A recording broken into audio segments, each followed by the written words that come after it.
Hello everybody and welcome to this new video. Today I'm reading through Batman Issue 8. It released December 3rd, 1941. The cover shows Batman and Robin reading this exact comic, Batman Issue 8. This has a cover date of January 1942.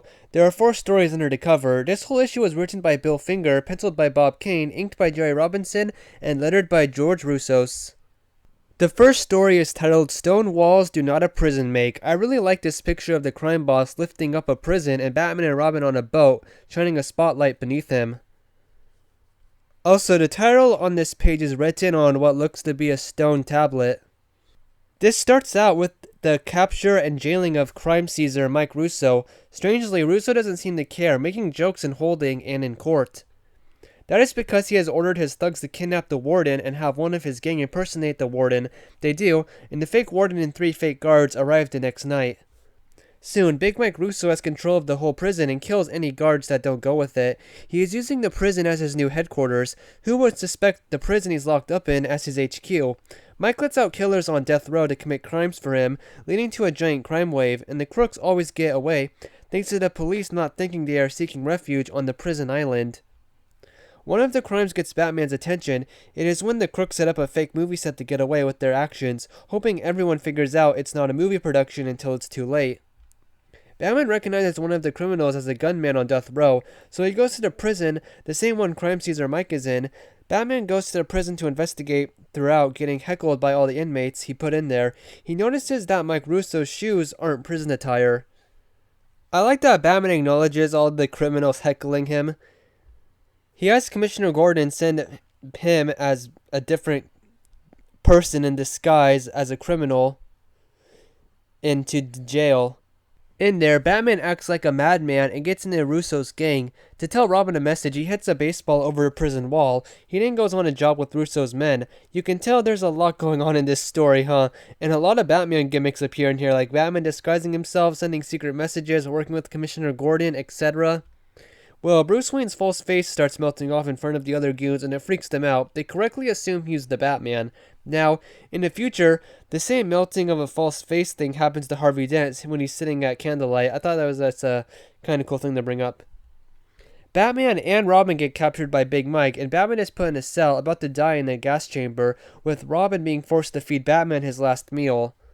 Strangely, Batman asks Robin for some, seltzer tablets for his stomach, and he hints that Robin should take some too. Well, this helps Batman survive the gas chamber and stop Mike Russos. There's a moment where Batman pretends to die in the gas chamber, and the criminals are impressed with how Batman is, quote-unquote, fighting the gas. Also, he was going to be poisoned very slowly with colorless, odorless gas that comes out of a small, quote-unquote, egg when it hits water. Pretty cruel. It made me wish there was some backstory or like an explanation that said that Big Mike Russos really hated Batman because he really went into details with this execution plan.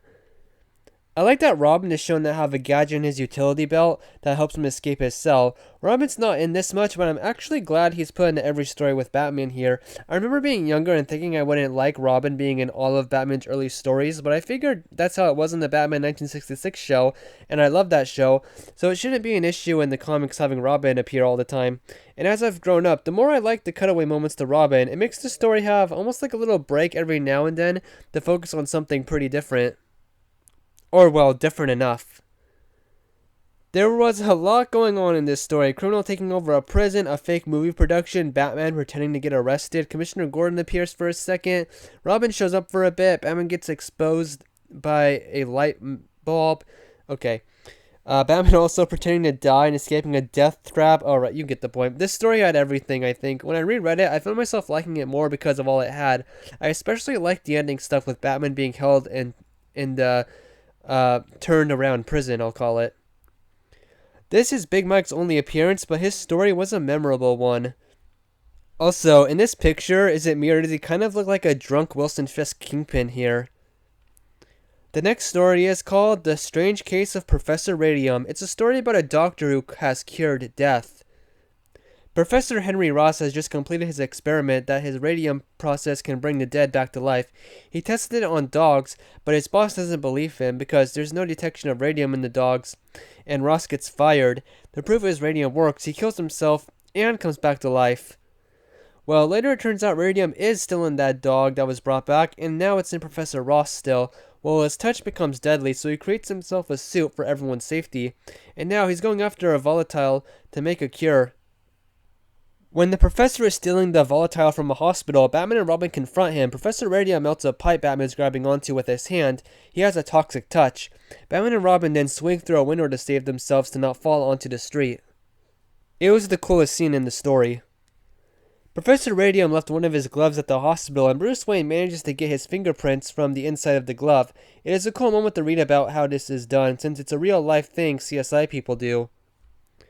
Well, Professor Radium's cure fails him and he accidentally touches/kills his fiancée. He gets spotted doing this, and with the fingerprints Batman has of him, Batman and the police are after Professor Radium's real identity. Professor Radium should have just waited a bit to make sure the dog he brought back to life was healthy. I think he did it almost the exact same 24-hour period. It was cool that his skin turned green when he became like walking poison. Overall, I do feel kind of bad for the guy. Because even though he was kind of screwed over, man, he did it to himself, but he still didn't want to hurt anyone.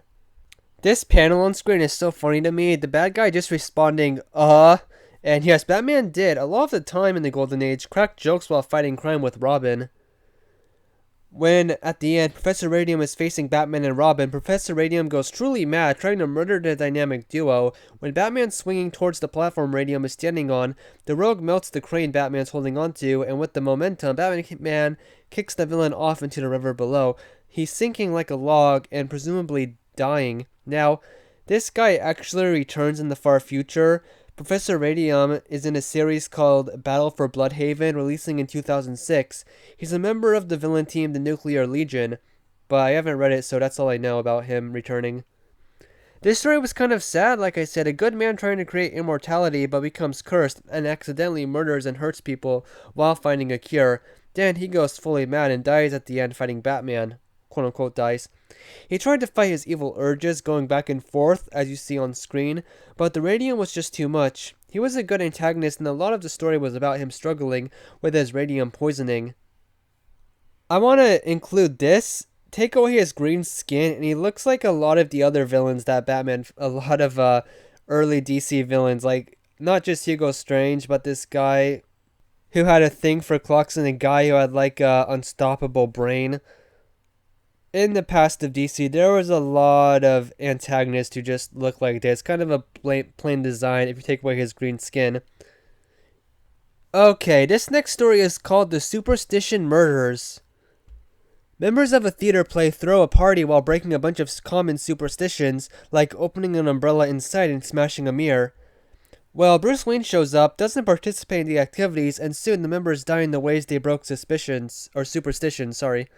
The story has a lot of suspects, and Batman, while being attacked, crosses off names one by one. It's a typical crime-solving mystery.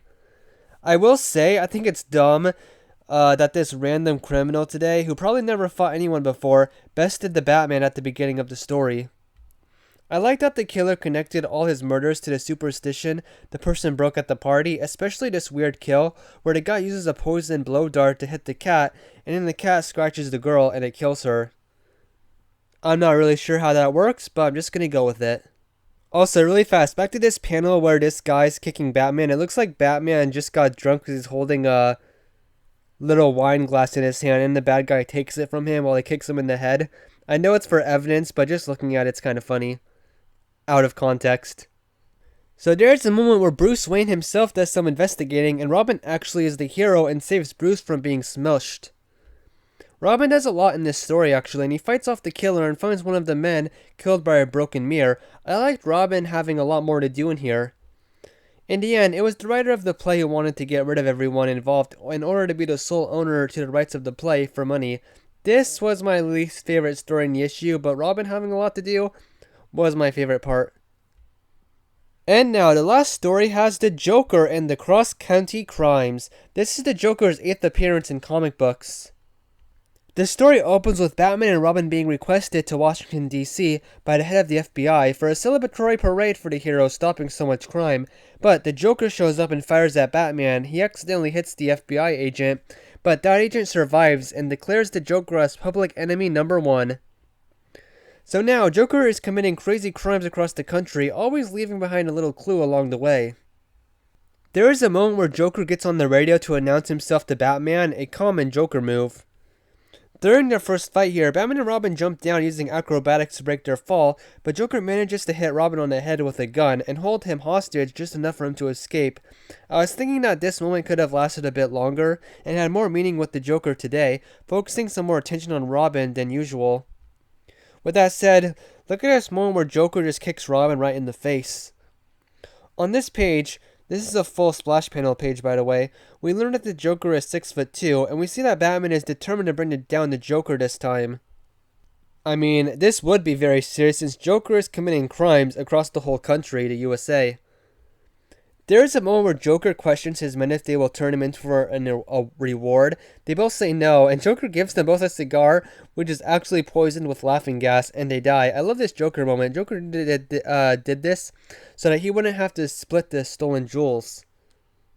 You know it's a good supervillain when I find myself going, "Aw, that poor henchman."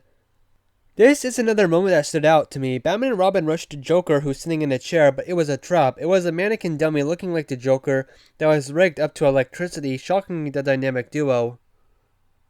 The more this story went on, the more I liked it. Joker's murders and robberies follow a pattern which spells out his name, Joker. With this, Batman figures that Joker will next strike in Rhode Island. This is where the first Golden Age Joker story, where it stands out to me just how many people he murders and all the different ways he does it in here. Sometimes he just plays joke, but here, he's seriously cold-blooded. One little thing, I really liked the drawings in this story more than the other three in this issue. It looked like they were broad storyboards for a TV show, especially for the action scenes. Joker actually gets captured at the end of the story and is sent to Alcatraz, a great ending to the story. Where else would the Joker go at this time in Batman mythos? For being issue 8 of Batman, this story has a ton in it relating to Batman's crime-fighting legacy. I thank you for watching, and have a good day.